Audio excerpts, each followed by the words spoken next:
At eto na nga ang ating Mars. So ayan, bagong recipe. O kumuha siya ng karne tapos nilagyan niya ng egg yolk dun sa loob. Ayan, ewan ko kung baka. O tapos ayan o, sinara ng toothpick. O tapos nilagay niya ngayon sa sangkalan tapos binuhusan ng mainit na tubig. Ano na naman ito, Mars? Tapos tinakpan naman niya ngayon ng dahon ng saging, okay?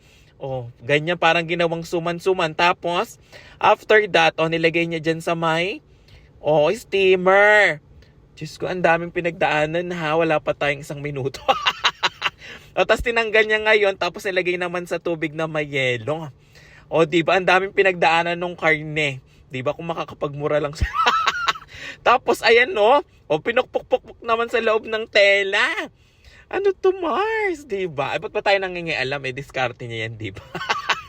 Tapos hiniwa-hiwa na niya. Diba sabi nga nila, your kitchen, your rules. Diba? Tapos hiniwa lang ganyan mga Mars. Hiwain nyo lang ng ganyang kalalaki. Tapos inilagay naman sa supot.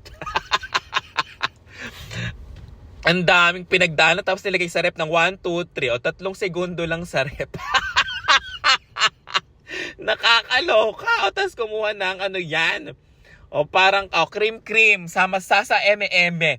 Cream ba yun parang gata? Basta ayan. Coconut milk nga. Okay.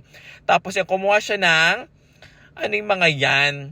Parang mga sili yan na dinurog sa mga bawang. Nag-ginril. Tapos ay tanglad at mga kung ano-anong mga dahon. Yan. Pantagal siguro ng lansa. Yan. Ganyan lang gagawin yung mga Mars. And then lalagyan nyo ng tubig.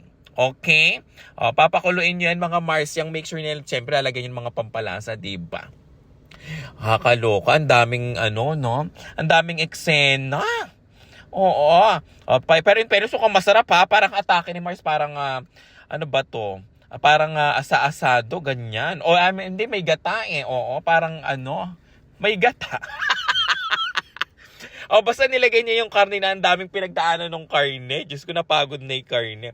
Tapos ang ending pala, ginataang karne lang. Ginataang baka. Tapos ayan, yung iba ginisa naman niya dyan sa sile. Very almoranas na naman ang atake ng recipe natin ngayon. Tapos nilagyan niya ng tubig. Of course, papakuluan din yan hanggang sa maluto. Diba? Mukhang masarap ang recipe natin ngayon, pero ang daming eksena ni Mars. May coconut cream na naman. Isang lang pala yata. Magkamukhang luto lang pero magkaiba hiwalay niyang ginawa. Diba? Tapos ayan ang kakaiba dito may mga siling buo-buo. Ayan. Diba parang kaldereta pala ang atake ng ating recipe for today's video. Diba? Tapos nilagyan niya ng yan. Basta yung itim na yan. Liver spread ba yan?